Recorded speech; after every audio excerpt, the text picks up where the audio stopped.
الحمد لله رب العالمين والصلاة والسلام على أشرف الأنبياء وخاتم النبيين محمد وعلى آله وأصحابه أجمعين أما بعد فأعوذ بالله من الشيطان الرجيم بسم الله الرحمن الرحيم قال النبي صلى الله تعالى عليه وسلم حب أبي بكر وعمر وشكره واجب على كل أمتي أو كما قال النبي صلى الله تعالى عليه وسلم لي وزيرايا في السماء ولي وزيرايا في الأرض قال النبي صلى الله تعالى عليه وسلم أول من يعانقه في الجنة عمر رب اشرح لي صدري ويسر لي أمري واحلل عقدة من لساني يفقهوا قولي قال الله تبارك وتعالى في شان حبيبه مخبرا وآمرا إن الله وملائكته يصلون على النبي يا أيها الذين آمنوا صلوا عليه وسلموا تسليما محبت سے پڑھی اللہم صلی علی سیدنا و مولانا محمد وعلی آل سیدنا واصحاب سیدنا و مولانا محمد وبارک وسلم وصلوا علیہ صلاة و سلاما علیک یا سیدی یا رسول اللہ وعلی آلک واصحابک یا سیدی یا حبیب اللہ۔ اللہ رب کائنات مالک ارض و سماوات کی حمد و ثنا، حضور نبی کریم رؤوف الرحیم صلی اللہ تعالی علیہ وسلم کی ذات گرامی پر درود و سلام عرض کرنے کے بعد دعا ہے اللہ رب کائنات مجھے کلمات حقہ، خلیفۃ المسلمین، جانشین رسول، مراد رسول سیدنا فاروق اعظم رضی اللہ تعالی عنہ محبت کے ساتھ بیان کرنے کی توفیق عطا فرمائے۔ اللہ ہم سب کو اور ہماری آنے والی نسلوں قیامت تک آپ کا مقام مرتبہ سمجھنے کی اور آپ سے محبت کرنے کی توفیق عطا فرمائے۔ آج 26 ذی الحج ہے اور 26 ذی الحج کو آپ مسجد نبوی میں زخمی ہوئے اور پھر آپ کے جو وفات ہوئی وہ یکم کو، اور آپ یکم محرم الحرام کو آپ کا جنازہ اور آپ کی تدفین دنیا کائنات کی اعلیٰ ترین جگہ پہ ہوئی۔ بس یہ چھوٹا جملہ بڑا جملہ ہے۔ آپ کے 3 ادوار ہیں، زمانہ کفر، جاہلیت کا زمانہ، اور پھر زمانہ اسلام حضور کی معیت میں، اور تیسرا آپ کا جو دور ہے وہ دور خلافت ہے۔ پورے ذہن آپ نے میری جانب متوجہ رکھنے ہیں۔ یہ تینوں ادوار وہ زمانہ کفر و جاہلیت اور زمانہ اسلام حضور کی حیات طیبہ سے لے کر آپ صلی اللہ علیہ وسلم کی وصال مبارک تک، اور وصال مبارک کے بعد آپ کا جو دور خلافت ہے، تھوڑی سی ہم روشنی ڈالتے ہیں اور ساتھ ساتھ فضائل بھی، عظمت بھی آپ سنتے چلے جانا۔ قرآن مجید کی آیہ مبارکہ یا ایھا النبی حسبک اللہ، اے غیب کی خبریں دینے والے نبی اللہ آپ کو کافی ہے۔ ومن اتبعک من المؤمنین، اور جو ایماندار آپ کی پیروی کرنے والے ہیں وہ بھی آپ کو کافی ہے۔ ہم دکانوں پہ، ہم مساجد میں، ہم گھروں میں در و دیوار پہ یہ چھوٹا سا بورڈ اویزاں دیکھتے ہیں، بس اللہ کافی ہے، اللہ کافی ہے، اللہ کافی ہے، اس میں کوئی شک نہیں ہے۔ قرآن کی یہ آیہ مبارکہ کہہ رہی میرا نبی آپ کو اللہ بھی کافی ہے اور جو آپ کی پیروی کرنے والے ایمان والے ہیں وہ بھی آپ کو کافی ہیں۔ ہم کہتے ہیں ہمیں حضور کے صحابہ بھی کافی ہیں، حضور کی ذات گرامی بھی کافی ہے اور اللہ بھی کافی ہے۔ یہ کہ عقیدہ مشرکانہ یا غلط نہیں ہے، عقیدے کی اصلاح بھی سنتے چلے جانا ذرا۔ یہ آیہ کریمہ کب نازل ہوئی؟ اور وسلم سے پہلے انبیاء کرام رسولان اعظام آئے اور انہوں نے تبلیغ فرمائی، اور ان کی حیات طیبہ میں ان کے دین کا جو نقشہ تھا، حلیہ تھا، وہ بدل گیا۔ سارے انبیاء کرام کے دور میں جو جو دین لے کر آئے، ان کی حیات طیبہ میں دین کا نقشہ بدلا ہے، لیکن واحد ذات آپ کی ذات گرامی ہے کہ آپ صلی اللہ علیہ وسلم خود موجود تھے ظاہری حیات طیبہ میں، تو دین کا نقشہ نہیں بدلا۔ اور آپ کے وصال کے بعد جب بھی لوگوں نے، کسی نے فتنہ جھوٹے مدعی نبوت بنے، کچھ نے کہا زکوٰۃ نہیں دینی، جو فتنہ اٹھا ہے حضور کے خلفائے راشدین نے کما حقہ دین کی خدمت کرتے ہوئے حضور کے دین کی حفاظت کی ہے۔ اچھا، اب حضور کی حیات طیبہ میں مکی دور بڑا مشکل ترین دور تھا۔ اپنے بیگانے، خاندان والے، قریبی، دور والے، ہر آدمی مخالف، ہر آدمی بت پرست ہے، مشرک ہے، کافر ہے، گمراہ ہے، بے دین ہے، مجرم ہے، اور ایک ہی حضور کی ذات گرامی پورے مکہ مکرمہ میں جو ایک رب کی دعوت دے رہے ہیں، لوگوں اللہ ایک ہے۔ بڑا مشکل ترین کام تھا، دن رات مخالفت۔ کوئی یہ نہیں کہتا تھا کہ بھائیو زندگی بھر اس نے کبھی جھوٹ نہیں بولا حضور نے، اور زندگی بھر کبھی انہوں نے غلط کام نہیں کیا، کبھی وعدہ خلافی نہیں کی، کسی کا حق پہ قبضہ نہیں کیا، ساری خوبیاں ماننے کے باوجود پھر بھی وہ لوگ دشمن تھے۔ چلو اسلام پھیلنا شروع ہوا، آہستہ آہستہ اطمینان سے، آرام سے، دھیرے دھیرے، اور آپ کے اسلام قبول کرنے سے پہلے 39 افراد مکہ مکرمہ میں خواتین و حضرات اسلام قبول کر چکے تھے، 39۔ اب کیا ہوا؟ لیکن اسلام کی جو رفتار تھی اس میں تیزی نہیں تھی، تو میرے نبی صلی اللہ علیہ وسلم نے دعا کے لیے ہاتھ اٹھائے، اللہم اعز الاسلام بعمر بن الخطاب، اے اللہ عمر کی وجہ سے اسلام کو عزت عطا فرما۔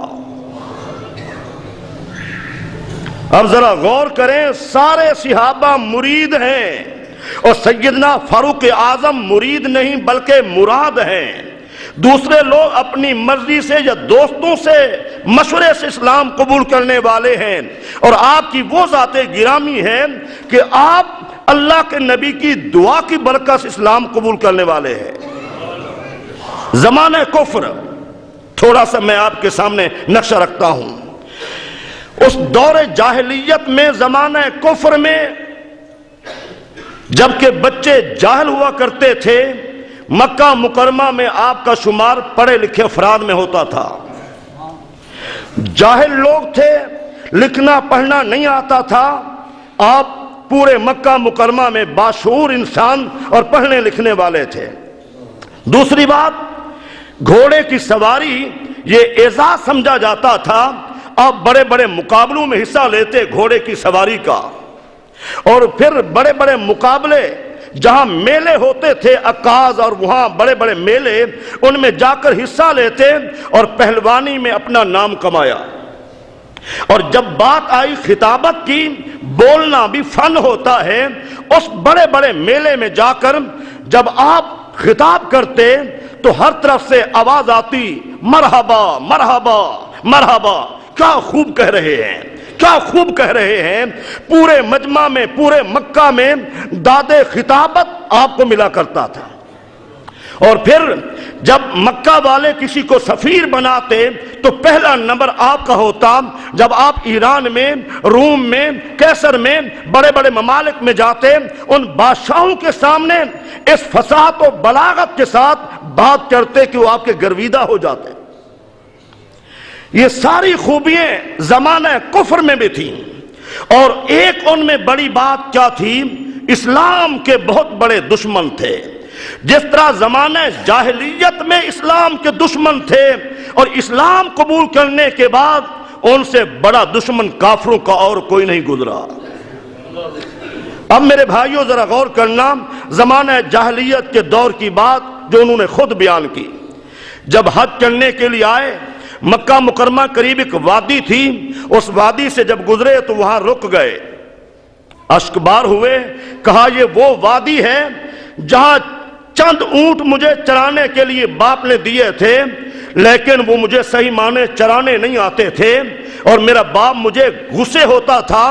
لیکن آج وہ دور بھی آیا ہے، اسلام کی وہ برکت بھی ہے کہ میں اتنا بڑے ممالک پہ اسلام کی وجہ سے حاکمیت اور خلافت کر رہا ہوں، میرے اوپر اللہ کے سوا اور کوئی حاکم نہیں ہے. میرے اوپر اللہ کے سوا اور کوئی حاکم نہیں ہے. یہ آپ نے بات فرمائی. پھر میرے بھائیوں، اسلام قبول کرنے کے بعد وہ سارے واقعات آپ کو آتے ہیں، میں ان کو چھوڑ کر اسلام قبول کیا پہلا دن ہے، چند ہی لمحے گزرے ہیں، یہ سارے مکہ میں ہر آدمی اسلام چھپاتا تھا. مکہ مکرمہ میں سر عام آ کر عبادت نہیں کی جاتی تھی. آپ نے عرض کی حضور کیا ہم حق پر نہیں ہیں؟ حضور نے فرمایا ہاں حق پر ہیں. حضور اگر ہم حق پر ہیں تو پھر چھپ کر عبادت کیوں ہے؟ چلتے ہیں ہم. پہلی مرتبہ اسلام کے قبول کرنے پر جو نعرہ تکبیر لگا، پورے مکہ مکرمہ میں اس کی آواز گونجی. اور پھر چلنے کا انداز کیا تھا؟ ایک جانب اسلام کے شیر سیدنا امیر حمزہ رضی اللہ تعالی عنہ ہیں، دوسری جانب سیدنا فاروق اعظم ہیں، پیچھے وہ صحابہ کرام ہیں. آج پورے شان و شوکت کے ساتھ پہلے دن آپ سلم صحابہ کے ساتھ حرم کعبہ کی جانب جا رہے ہیں، اور کسی کو آنکھ اٹھانے کی جرت نہیں ہے. یہ ہے عمر کے اسلام کی برکت. میرے بھائیو، یہ ہے عمر کے اسلام کی برکت. اب ذرا غور سے سننا. طواف کیا، عبادت کی، جبریل امین نازل ہوئے. عرض کی حضور یہ آیا مبارکہ یا ایھا النبی حسبک اللہ، اے نبی اللہ آپ کو کافی ہے، ومن اتبعک من المؤمنین، اور آپ کی پیروی کرنے والے ایماندار یہ آپ کو کافی ہیں. اور پھر عرض کی حضور آج آسمان کے سارے فرشتے آپ کو آپ کے عمر کے اسلام قبول کرنے پر مبارکباد پیش کر رہے ہیں.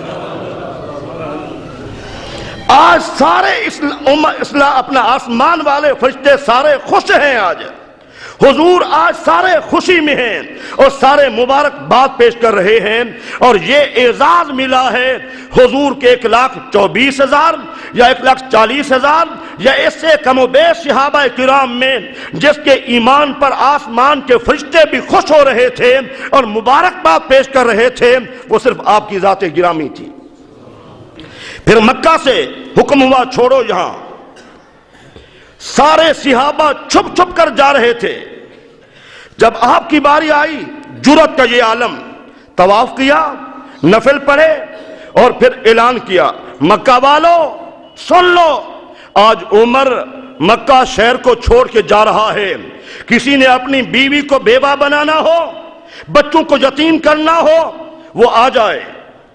عمر اعلان کر رہا ہے آج میں مکہ شریف چھوڑ کر اپنے نبی کے شہر میں جا رہا ہوں. یہ جرأت کے ساتھ جو آپ جانے والے صرف آپ کی ذات گرامی تھی. پھر میرے بھائیوں آپ وہاں سے چلے مدینہ منورہ پہنچے. مدینہ منورہ پہنچنے کے بعد اسلام کو وہ عروج آیا، وہ عروج آیا، وہ عروج آیا. ہر آنے والا دن اسلام کے حوالے سے خیر و برکت والا تھا. بڑھتا گیا، پھیلتا گیا، پھیلتے پھیلتے بڑھتے بڑھتے کتنے ممالک ایسے تھے جہاں اسلام کا جھنڈا لگا، اور آپ کا جو دور خلافت ہے 10 سال 6 ماہ کچھ دن، وہ ہر دن فتح والا دن تھا اور مبارک دن تھا۔ اب ذرا آئیے حضور کی حیات طیبہ میں، اگر ہم کئی ماہ بیان کرتے رہیں ایک ایک بات تو یہ ختم ہونے والا موضوع نہیں ہے۔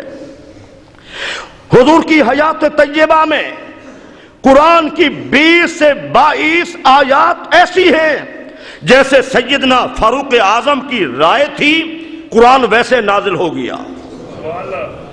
یہ کتنا بڑا اعزاز ہے آپ کو، جو آپ کی سوچ تھی، جو آپ کی فکر تھی، قرآن ویسے نازل ہو گیا۔ چند ایک نشاندہی میں کر دیتا ہوں۔ آپ کے ذہن میں یہ بات آئی، کاش یہ مقام ابراہیم، جہاں ابراہیم کا پتھر قدموں والا پڑا ہوا ہے، اس کو لوگ جائے نماز بنا لیں۔ آپ کی نیت ہوئی، ارادہ ہوا، اللہ نے قرآن نازل فرما دیا، وَاتَّخِذُوا مِن مَّقَامِ إِبْرَاهِيمَ مُصَلًّى۔ یہ آپ کی سوچ تھی، رائے تھی، قرآن نازل ہو گیا۔ نمبر 2، آپ شراب سے نفرت کرتے تھے، اس سے پیسہ بھی ضائع ہوتا ہے، عقل میں فطور بھی آتا ہے، کاش اللہ اسے حرام کر دیتا۔ تو 3 قسط وار میں شراب آہستہ آہستہ حرام ہو گئی۔ رائے آپ کی تھی، قرآن اللہ نے نازل فرما دیا۔ لوگ گھروں میں آنا جانا عام تھا، صبح دوپہر شام رات، اور غلام نوکر بھی آیا کرتے تھے۔ حضور نے ایک غلام کو بھیجا کہ جاؤ عمر بن خطاب سے بھی یہ بات کرو۔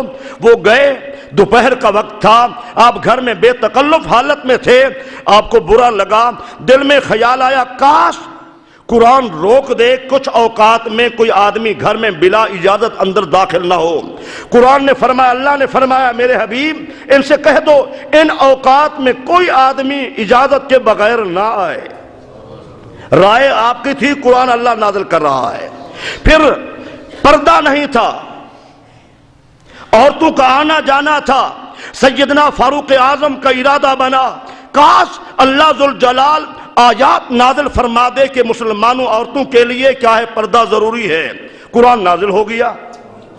میرے بھائیوں، جیسے جیسے آپ کہتے گئے، سوچتے گئے، رائے دیتے گئے، قرآن نازل ہوتا گیا۔ یہ آپ کا بہت بڑا اعزاز ہے۔ پھر آگے دیکھیں، صحابہ کرام میں ان کا منصب کیا تھا، ان کا مقام اور مرتبہ کیا تھا۔ سیدنا امام زین العابدین سے کسی نے پوچھا، اے امام زین العابدین، خلفاء راشدین کا مقام کیا تھا؟ کہا، اے سوال کرنے والے، جیسے تو اب دیکھ رہا ہے کہ بعد از وصال قریب ترین وجود نبوت کے جو وجود ہیں وہ سیدنا صدیق کا وجود ہے یا سیدنا فاروق اعظم کا وجود ہے، حضور کی حیات طیبہ میں جو قریب ترین نشست گاہ ہوا کرتی تھی وہ بھی انہی کی ہوا کرتی تھی۔ اللہ